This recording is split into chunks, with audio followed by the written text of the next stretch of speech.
Michael had always been the kind of person who believed in second chances, whether for people or animals. So when he found the small, trembling puppy abandoned on the side of the road, he didn't hesitate for a second. He picked it up gently, his heart immediately swelling with compassion for the tiny creature that seemed so alone in the world. The decision was made on the spot. He would give this puppy the loving home it deserved. Little did Michael know, this one act of kindness would set his life on a path he could never have imagined. As he arrived home, he was already planning for the life he'd build with the pup dog walks in the park, cozy evenings curled up on the couch, and the kind of bond he'd always hoped for with a pet. But as the days went by, strange things began to happen. The puppy's behavior was odd. It wasn't like any dog he'd ever known. It didn't wag its tail, nor did it show the usual puppy excitement. Instead, it gazed at him with an intelligence that seemed far too knowing for an animal of its age. One evening, while Michael was sitting on the couch, the puppy, now much larger and seemingly more alert than before, looked up at him with eyes that seemed to pierce through him. A chill ran down his spine. Something was off. What was supposed to be a simple act of compassion had turned into an enigma that he could no longer ignore. The puppy's growing features didn't fit the typical dog anatomy. Its limbs were too long, its eyes too sharp, and its coat shimmered in an unnatural way. Michael's world began to unravel as he realized the truth. This was no ordinary puppy, and the life he had been preparing to live with it was about to take an unexpected and dangerous turn. His desire to keep this creature, this thing now, felt like something far beyond a simple act of kindness. It felt like fate, pulling him into an unknown, terrifying world that would change everything. To continue this thrilling story, don't forget to hit that subscribe button and leave a loving comment below. What would you do if you were in Michael's shoes? Share your thoughts with us. It was an ordinary afternoon, one that seemed like it would pass without incident. Michael was finishing up his weekly grocery run, his hands full of bags, his mind already drifting to the comfort of home. The parking lot was relatively quiet, the only sounds being the occasional chatter of other shoppers and the hum of cars in the distance. As he was loading the last of his groceries into the trunk, he noticed something out of the corner of his eye. A cage on the back of a nearby truck, positioned at an odd angle. At first, he thought it was just another stray animal or maybe a lost pet. But there was something about it that drew him in, something that made him pause. The cage was small, almost too small for the creature that huddled inside. Michael's gaze shifted to the figure within, and his heart immediately sank. There, nestled in the corner of the cage, was a puppy fluffy and shivering, its small body trembling against the cold metal bars. Its fur was a pale mix of whites and browns, the kind of coat that would normally invite affection. But the most striking feature was its eyes, huge, round, and impossibly sad, as if the world had already broken its spirit before it could even learn how to bark. The puppy locked eyes with Michael, and for that moment, everything else faded into the background. It tugged at his heart in a way he couldn't explain, a deep, aching sensation that seemed to resonate with something inside him. Michael stepped closer to the truck, instinctively reaching for his wallet, but a voice from behind stopped him. "You're looking at the pup, huh?" A gruff voice called out, belonging to a man who appeared to be in his late 40s, dressed in weathered jeans and a plaid shirt. He was the truck's owner, his hands worn and rough from years of hard labor. Michael nodded, still unable to tear his gaze away from the puppy. The sadness in its eyes was almost palpable, and he felt a pang of guilt for not doing more to help. "I found him just a few days ago," the man continued, his voice softer now, tinged with a sadness of its own. "Abandoned, left to fend for himself near my farm. Poor thing. I think he must have wandered off from someone's property, or worse, they just left him there. The words hit Michael hard. Abandoned. The thought alone made his chest tighten with emotion. How could anyone just leave an animal like that to suffer? He took a step closer, his eyes flicking back to the puppy, who had now perked up, watching him with a glimmer of hope in those soulful eyes. The farmer seemed to sense Michael's growing empathy. He sighed deeply, leaning against the truck's tailgate, his shoulders slumping as though the weight of the situation had become too much for him to bear. "I've been trying to keep him off my property," he explained, running a hand through his unkempt hair. "But he's a persistent little thing. Breaks into the chicken coop every night trying to steal food. I've got enough trouble without having to chase after a dog." He paused, and Michael could hear the underlying frustration in his voice. "I don't know what to do with him. I can't keep him, but I don't want to just put him down. I can't bring myself to do it. But I don't have the resources to care for him either." The weight of the farmer's words hung in the air. Michael could see the man was torn. He didn't want to be cruel, but he was running out of options. And that helplessness was clear in his eyes. Michael's heart raced, a surge of determination flooding through him. He couldn't bear the thought of the puppy being euthanized, especially not when it had already suffered so much.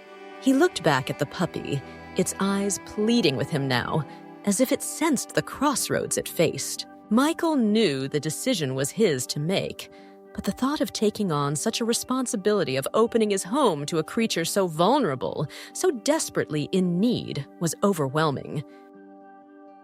The farmer seemed to sense his inner turmoil and gave him a moment of quiet before speaking again.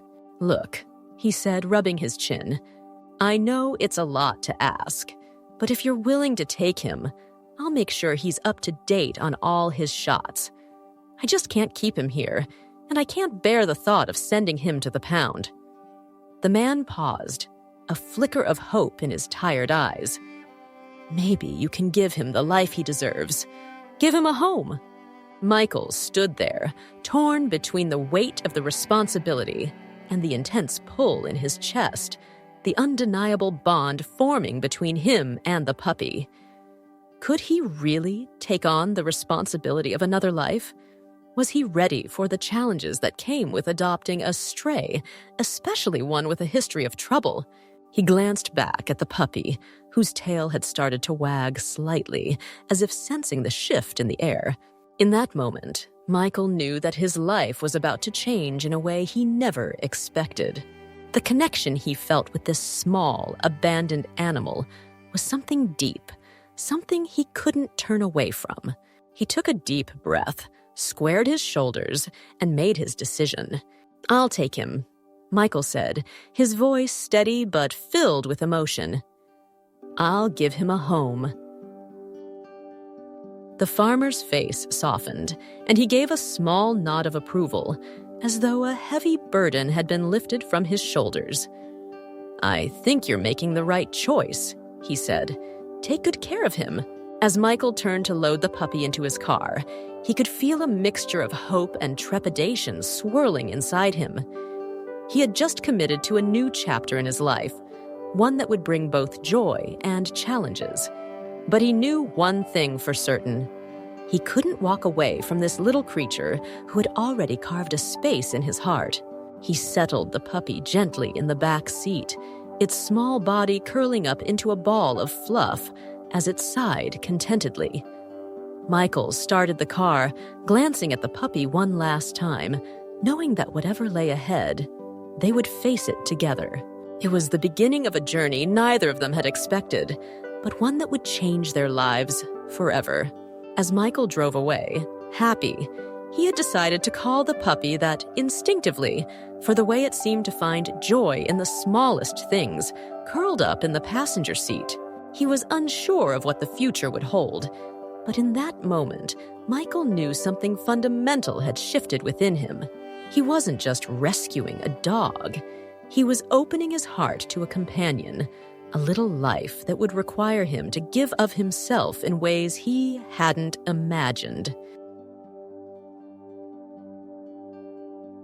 He rearranged the furniture that evening, making a small corner near the window where Happy could settle down to sleep.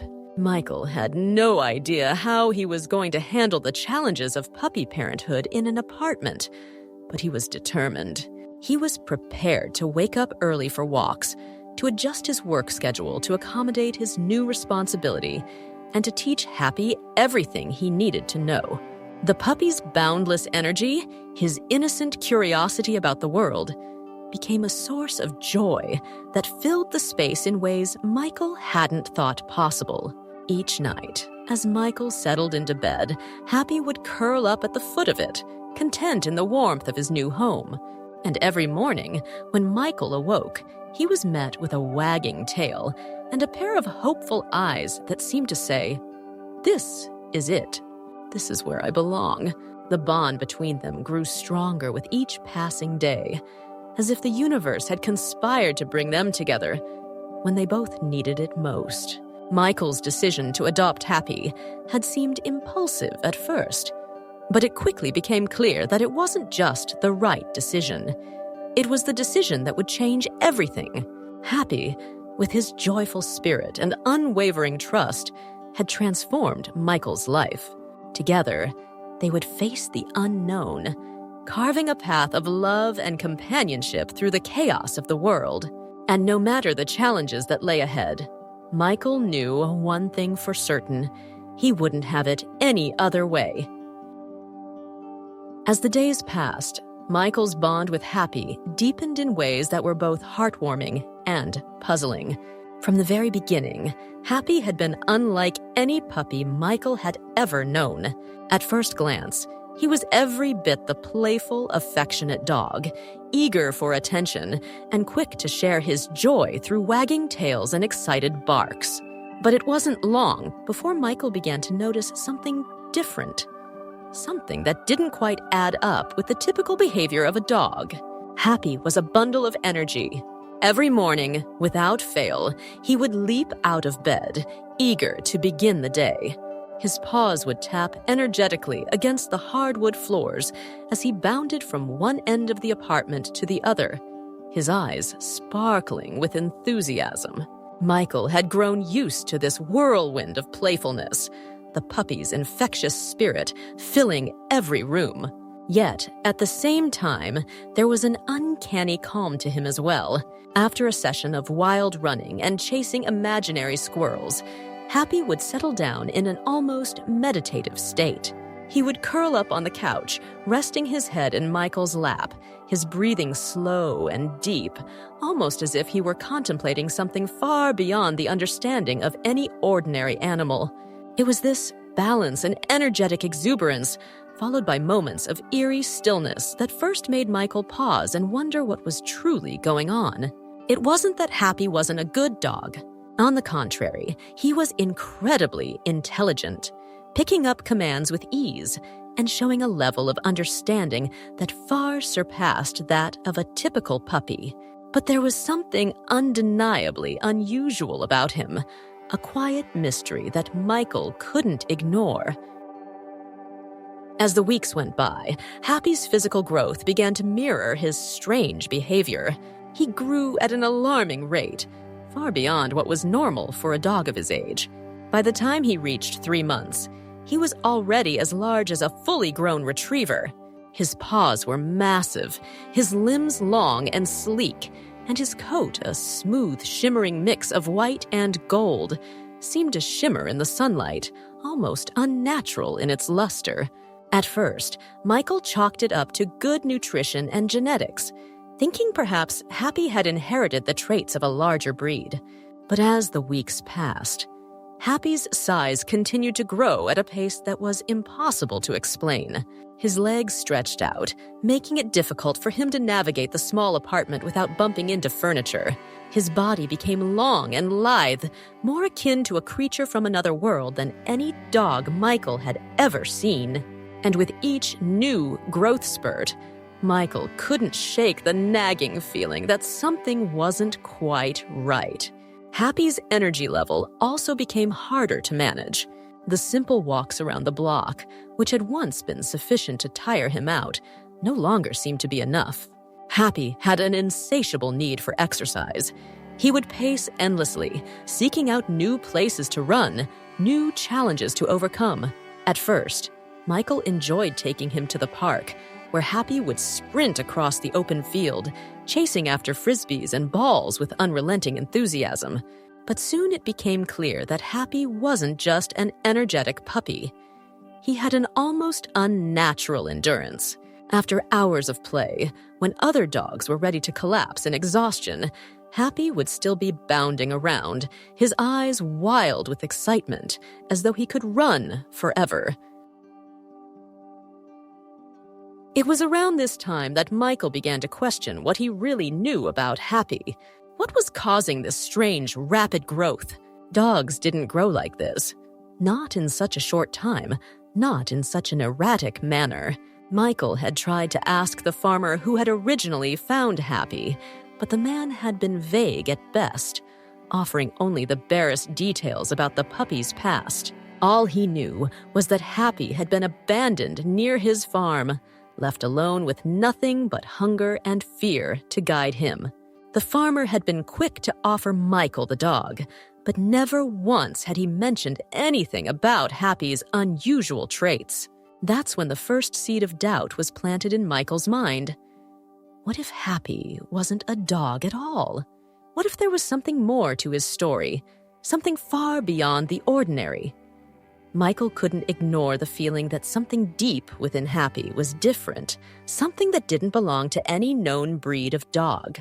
One night, as Michael sat on the couch, Happy lying contentedly by his side, he began to study the puppy more closely.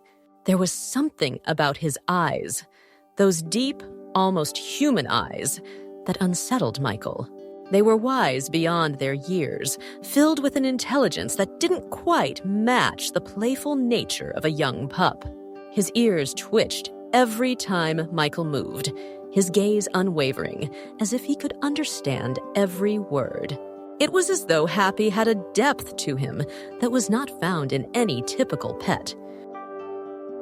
Michael began to do some research, spending late nights online trying to figure out what could explain Happy's rapid growth, his unusual behavior, his uncanny intelligence. He scoured dog breed databases, consulted veterinarians, and read articles on abnormal growth patterns in puppies, but nothing fit. There were no known breeds that matched Happy's unique traits, and no explanation for how a puppy could grow so quickly without any adverse health effects. Every answer he found only led to more questions. The more he thought about it, the more Michael's mind drifted toward the impossible. Could Happy be something else entirely? Something other than a dog? Could he be something supernatural? Michael had heard strange stories over the years, tales of creatures that defied logic. Beings with abilities and traits far beyond the natural world. But those were just stories, right? But as Happy's rapid growth continued, and as his behavior became increasingly strange, at times almost preternatural, Michael couldn't help but wonder if he had stumbled upon something far bigger than he had ever expected. The puppy that had been abandoned near a farmer's land, the little creature that had tugged at his heart, was now growing into something that no one could easily explain. And Michael, despite the mounting doubts and fear that stirred within him, knew that his bond with Happy was something deeper than he could put into words. In the quiet hours of the night, when Happy lay beside him, Michael could feel the strange pull of their connection. Whatever was happening, whatever path they were on, he couldn't abandon the little creature now. There was no turning back.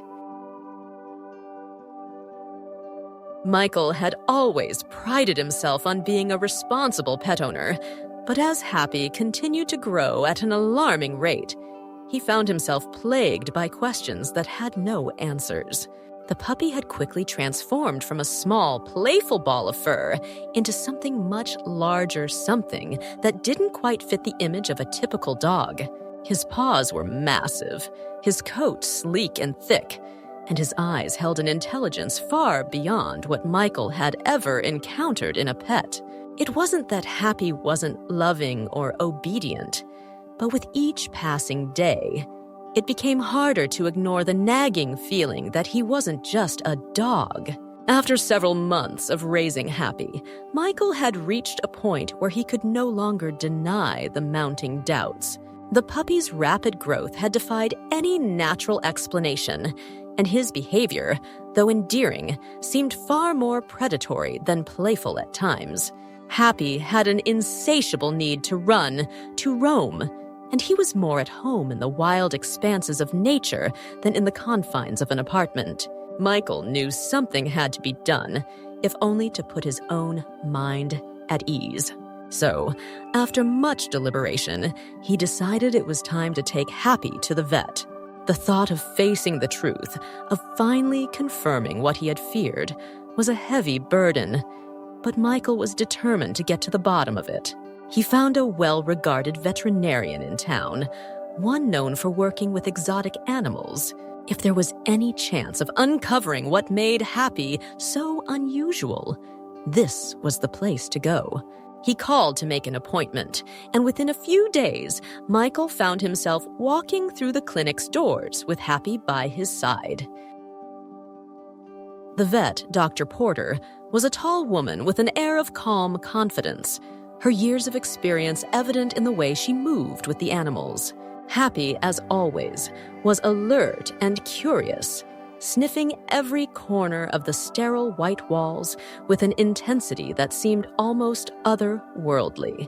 Dr. Porter noticed Happy immediately, her sharp eyes narrowing as she observed the dog's behavior. "You've brought quite an interesting one in," she remarked with a smile, though there was something in her voice that suggested she had already begun to suspect something unusual. Michael laughed nervously. "He's not like other dogs. I'm worried about his rapid growth and his behavior. He's just different. I thought maybe you could check him out." Dr. Porter gestured for Michael to place Happy on the examination table. As she began her assessment, she ran her hands over the puppy's sleek coat and examined his teeth, ears, and paws. Happy was well behaved, lying still while the vet worked, though Michael could feel the tension in the air, as if Happy himself understood the gravity of the situation. "This is very strange," Dr. Porter muttered as she continued her examination, her brow furrowing with concern. "There's no doubt that this animal is in excellent health, better than most dogs, actually. But his size, it's concerning, and his musculature is unusually well developed for a pup of his age." Michael's heart began to race. He had suspected something was off, but hearing it confirmed by the veterinarian made the situation all the more real. Dr. Porter paused, her eyes scanning Happy's frame with a level of intensity Michael hadn't seen before. "Mr. Sinclair, I need to be honest with you. I believe I know what your puppy really is, and I think you're going to be very surprised." Michael felt a wave of confusion wash over him. "What do you mean?" "He's a dog, isn't he?" The vet took a deep breath, clearly weighing her next words carefully. "I'm afraid he's not a dog. At least, not in the way you think." She stepped back from the table and looked Michael directly in the eye. "What you've been raising is a Canadian black wolf." The words hit Michael like a physical blow. His mind raced, trying to process what she had just said. A wolf?" he repeated, his voice barely a whisper. But he's so sweet. He's not dangerous. He's been nothing but affectionate." "I understand your confusion," Dr. Porter said gently. "But this is no ordinary dog. The Canadian black wolf is a species known for its intelligence, its physical capabilities, and its extraordinary endurance. Happy, as you've been calling him, has all the traits of a wolf: his rapid growth, his strength, and his ability to live in the wild. It seems that he was likely raised in captivity for some time before being abandoned near the farm. The farmer probably didn't recognize what he had, and unfortunately, you've been unknowingly raising him as a puppy. Michael felt the room spin as the weight of the revelation sank in. A wolf, not a dog. It made sense, in a way. The powerful, primal energy that radiated from Happy, the way he moved so gracefully and with purpose, the way he seemed so connected to the natural world. But how had this happened? How had Michael ended up with a wolf in his apartment? You need to understand, Mr. Sinclair, Dr. Porter continued. Raising a wolf is very different from raising a dog. They require space, they need to run in the wild, and they need a different kind of care. While Happy may have adapted to living with you, this behavior is not sustainable in the long run. He's already outgrowing your apartment, and his instincts are going to grow stronger. Wolves are not domesticated the way dogs are. Michael's mind was reeling. He felt a mix of disbelief and guilt. How had he not seen it sooner? How had he allowed himself to grow so attached to a creature so fundamentally different from what he'd thought? But there was another part of him, a quiet voice in the back of his mind that couldn't let go of the bond he had with Happy. This was his companion, the little creature who had wormed his way into Michael's heart with his calm presence and exuberant energy. No matter what he was, Michael couldn't imagine life without him. I don't know what to do, Michael said, his voice cracking slightly. I don't want to give him up. He's been with me for so long, he's part of my life now. Dr. Porter nodded sympathetically. I understand, but you need to make some hard decisions, and you need to act soon. A wolf, no matter how affectionate, will eventually become a danger if not cared for properly. You might need to consider a sanctuary or a safe environment where he can thrive. As Michael left the clinic that day, Happy at his side, he felt like the ground had been ripped out from beneath him. His world had been turned upside down.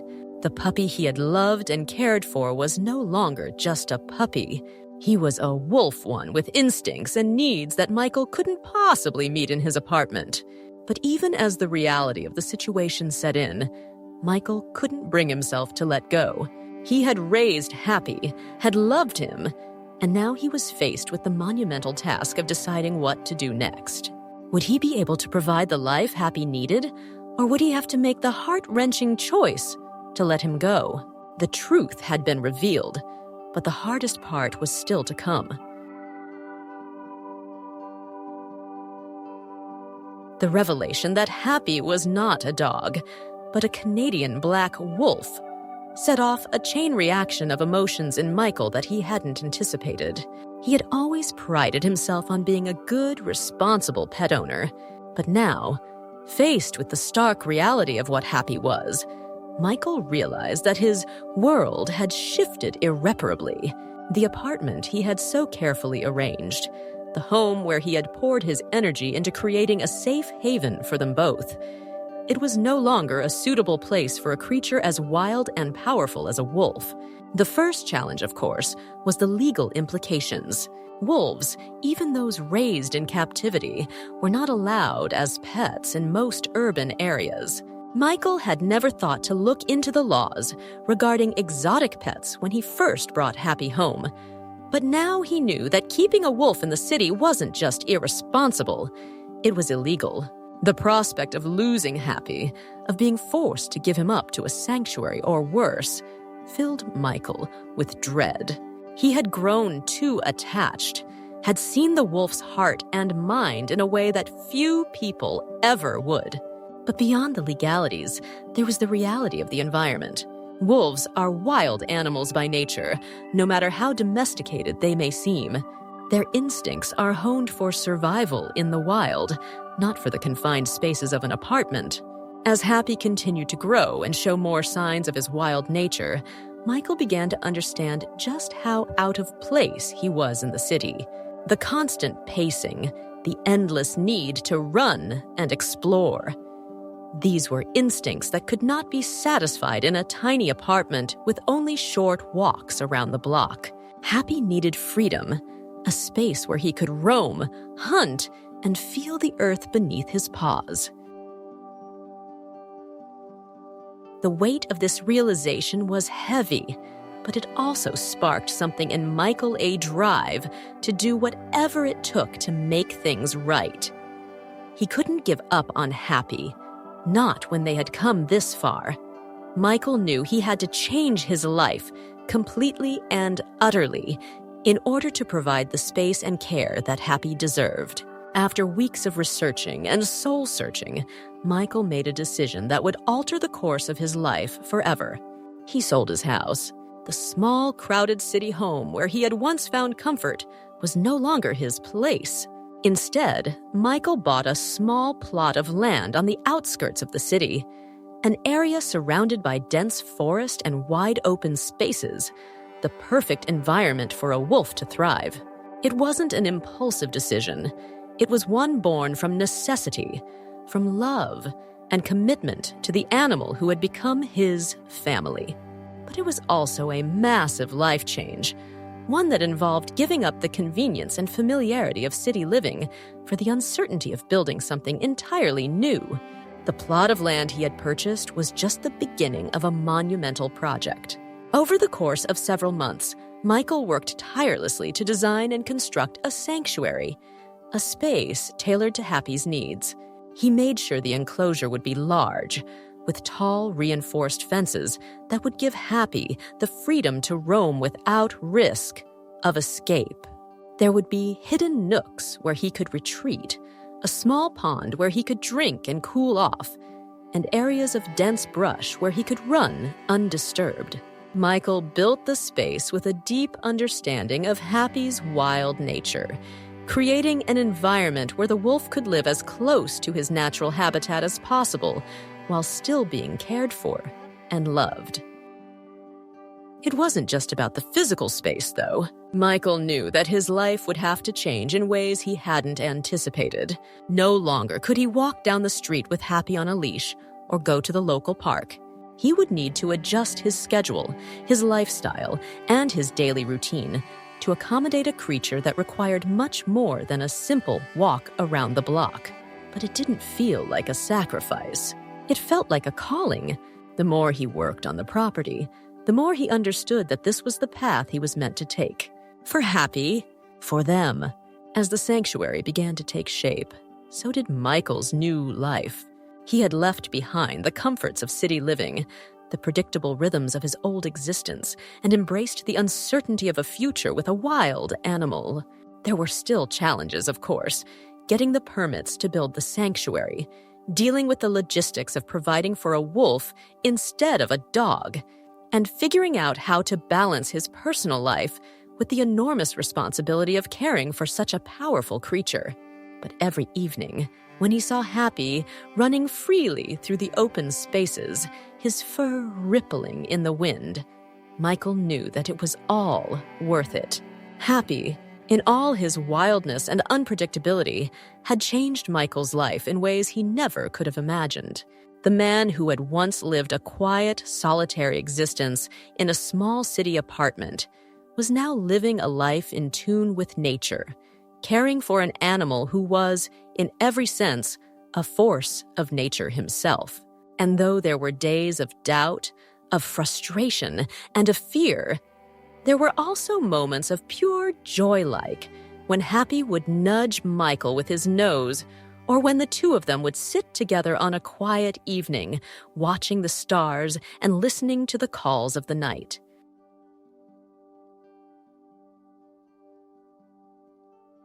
In the end, Michael realized that this was not just about Happy's adjustment to his new life. It was also about Michael's own transformation. The man who had once been uncertain, who had lived for years without a clear purpose, had now found it building a home, not just for himself, but for the creature who had shown him the true meaning of loyalty, freedom, and love. The sacrifices he had made had been monumental, but they had led him to a life that felt more real, more fulfilling than anything he had ever known. It was a life that had been shaped by the deep, unbreakable bond between a man and a wolf, two creatures, once lost and uncertain, now finding their place in the world together. As Michael worked tirelessly to turn the plot of land into a safe haven for Happy, he felt the weight of his decision more than ever. The transition had been difficult, both emotionally and financially. Building the sanctuary was no small feat, and the costs were mounting. Though the land itself had been affordable, the fencing, shelter, and all the necessary adjustments to make it a proper living space for a wolf had drained most of his savings. Still, every time he saw Happy run freely through the vast space, every time he witnessed the wolf's joy in discovering his new environment, Michael knew it was worth it. But the future still felt uncertain. How would he continue to support himself and Happy? The reality of raising a wolf in a world that wasn't equipped to care for such an animal was daunting. He couldn't do it alone. One evening, as he sat on the porch of his small, modest cabin, watching Happy chase the wind through the trees, Michael had an idea. He had kept his journey largely to himself until now, only sharing brief updates with a few close friends. But the enormity of what he was doing, the drastic changes he had made in his life, for Happy felt too big to keep to himself. It wasn't just about the wolf anymore. It was about the entire journey, about the bond he had formed with this wild creature, and the sacrifices he had made to keep him safe and happy. Michael realized that perhaps sharing his story could bring about something more than just awareness. Maybe there were others out there who would understand, who would offer advice, or even help. With a mixture of hesitation and excitement, Michael sat down and began typing a post. He crafted a message detailing everything from the moment he had found Happy in the back of that truck, to the shocking discovery that Happy was a Canadian black wolf, to the monumental decision he had made to uproot his life and build a sanctuary. It wasn't just a story about a man and his pet. It was a story about love, responsibility, and the lengths one would go to ensure the well-being of a creature who had become a part of their family. He included pictures of Happy the wolf, now growing into his full size, playing in the dirt, his thick black fur gleaming in the sunlight. Michael poured his heart into the post, feeling a sense of vulnerability as he shared his journey with the world. The post was published late one night, and Michael went to bed unsure of what would come of it. He wasn't sure whether people would be interested in such an unusual story, or whether they would think he was reckless for keeping a wolf. But when he woke up the next morning, he was overwhelmed by the response. His post had gone viral.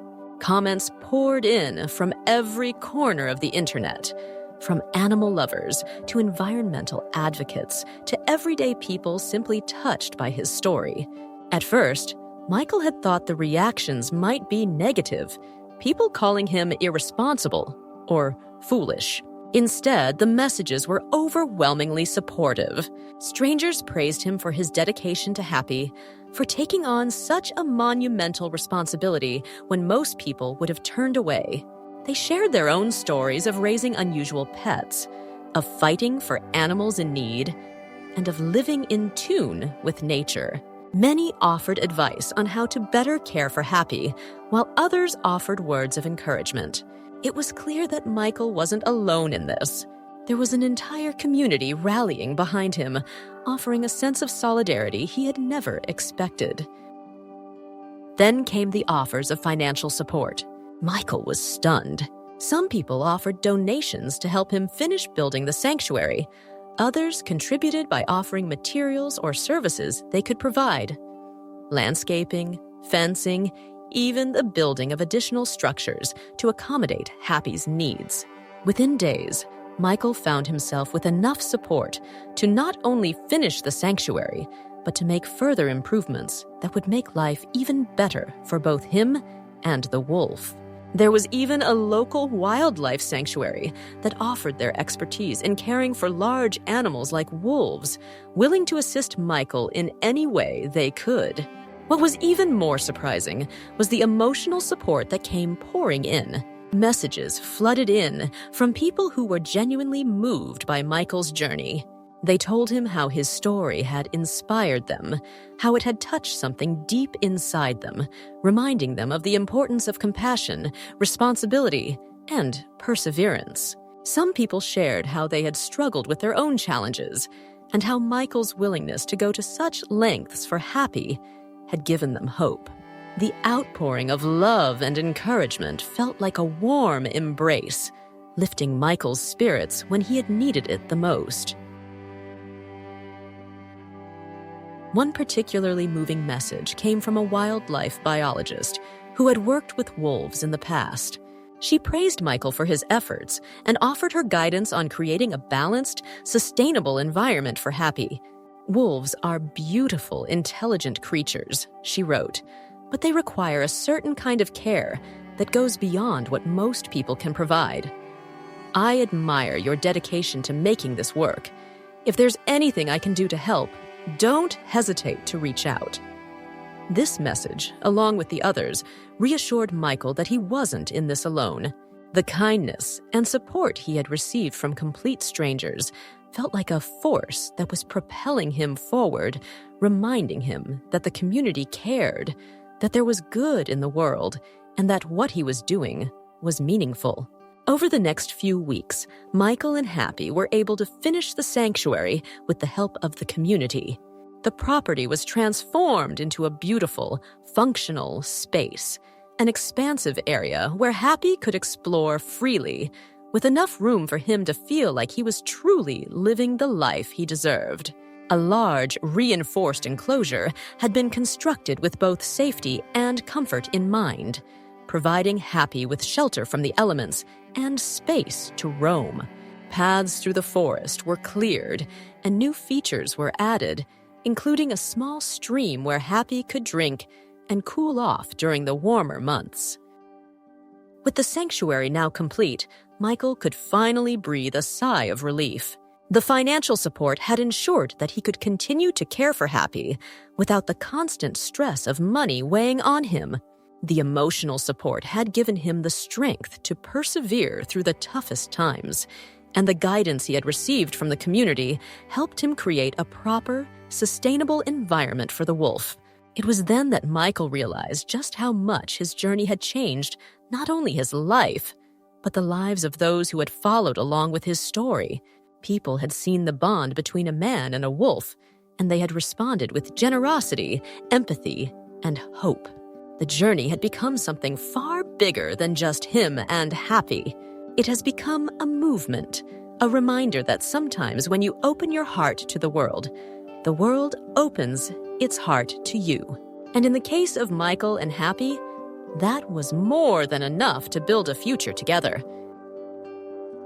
Inspired by his profound connection with Happy, and driven by the unwavering support of the community, Michael's journey had evolved into something much greater than he had ever anticipated.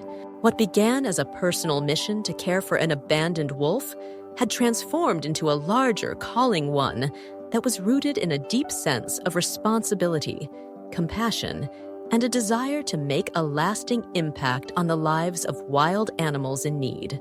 As Happy thrived in the sanctuary Michael had created, the man found himself increasingly drawn to the idea of expanding the sanctuary, turning it into a place not just for Happy, but for other animals who had been abandoned, misunderstood, or displaced by human activity.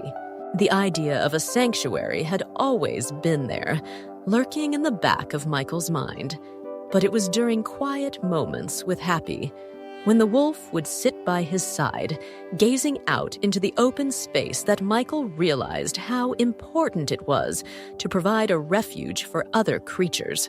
Happy's journey, From being an unwanted stray to a powerful, majestic creature living in harmony with nature, had shown Michael the immense value of second chances. It had also highlighted the urgent need for spaces where wild animals could find safety and freedom, away from the dangers of poaching, deforestation, and the pressures of living in a world that was rapidly encroaching on their natural habitats. The idea quickly took root. Michael envisioned a sanctuary that would serve as a safe haven for all sorts of wild creatures, wolves, of course, but also bears, big cats, birds of prey, and other animals whose natural environments were becoming increasingly threatened. He imagined an expansive reserve, spanning acres of land, where these animals could roam freely in a protected environment. It would be a place where they could heal, rehabilitate, and for those who could not return to the wild, live out the rest of their lives in peace. But building such an ambitious sanctuary would take more than just the space and land. It would require resources, partnerships with wildlife organizations, and a level of commitment that Michael had not yet fully understood. His dream was not one that could be realized overnight. It would require meticulous planning, not only for the safety and well-being of the animals, but for the sustainability of the entire sanctuary. As he began mapping out his plans, he realized that the sanctuary could not simply be a collection of enclosures. It had to be a thoughtfully designed ecosystem that mirrored the animals' natural environments as closely as possible. Michael started by researching how to create environments that would allow animals to express their natural behaviors. He spoke to wildlife conservationists, biologists, and experts in animal behavior, learning everything he could about the specific needs of different species. From creating wildlife corridors to ensure that larger predators could move freely and safely, to designing sheltered areas that would protect the animals during inclement weather, every detail was crucial. He wanted to ensure that the sanctuary didn't just provide a safe space for the animals. It would also be a place where they could thrive, reconnecting with the wild in a way that was both nurturing and respectful of their inherent nature. However, the challenge of securing the necessary funding loomed large. While Michael had been fortunate enough to receive donations and emotional support from the online community, expanding his mission would require much more. The financial burden of creating such an expansive, well-designed sanctuary was daunting. Michael knew he couldn't do it alone. But just as before, when he had shared his story online, he found that people were more than willing to help. Donations came in from animal lovers, wildlife enthusiasts, and environmental activists who believed in his cause. Some offered expertise, while others pledged financial support. The growing network of people who believed in his mission reminded Michael that his dream was not as far out of reach as it had once seemed. He had, once again, become part of a larger movement, one that sought to protect, rehabilitate, and celebrate the wild creatures that so often went unnoticed in a world consumed by human progress. With the help of his supporters, Michael began to break ground on the expanded sanctuary. The land, which had once been a quiet, secluded plot, was transformed into a sprawling reserve. The animals he had first envisioned as part of this grand plan began to arrive, each with its own story of survival, resilience, and hardship. There was a young bear who had been orphaned by poachers, a pair of eagles whose nest had been destroyed by a storm, and a lynx who had been caught in a trap and had never known freedom. As they arrived, Michael worked with wildlife experts to ensure that each animal was introduced to its new environment with care and respect. The sanctuary, once just a dream, was now becoming a living testament to what could be achieved when people came together to fight for the well-being of those who couldn't speak for themselves. But the impact of Michael's mission extended far beyond the walls of the sanctuary itself. Word of the new project spread, and the local community became actively involved in its development. Neighbors who had initially been curious about the sanctuary now volunteered their time, helping with the care of the animals, maintaining the grounds, and assisting with educational programs designed to teach people about wildlife conservation. Schools organized field trips to the sanctuary, allowing children to see firsthand the beauty and power of animals that they might never have encountered otherwise. These children, who were growing up in an increasingly urbanized world, were learning the importance of preserving the planet's wild creatures, and the lessons they learned would stay with them for a lifetime. As the sanctuary began to take shape, Michael's life became intertwined with its growth. It was no longer just about Happy, though Happy was still at the heart of it all. It was about the many animals now thriving in a place where they could finally be free, and about the community that had rallied around him, each person contributing in their own way to the success of the mission. The sanctuary had become a symbol of hope, a place where the wild could be protected, and where the bond between humans and animals could be celebrated and nurtured.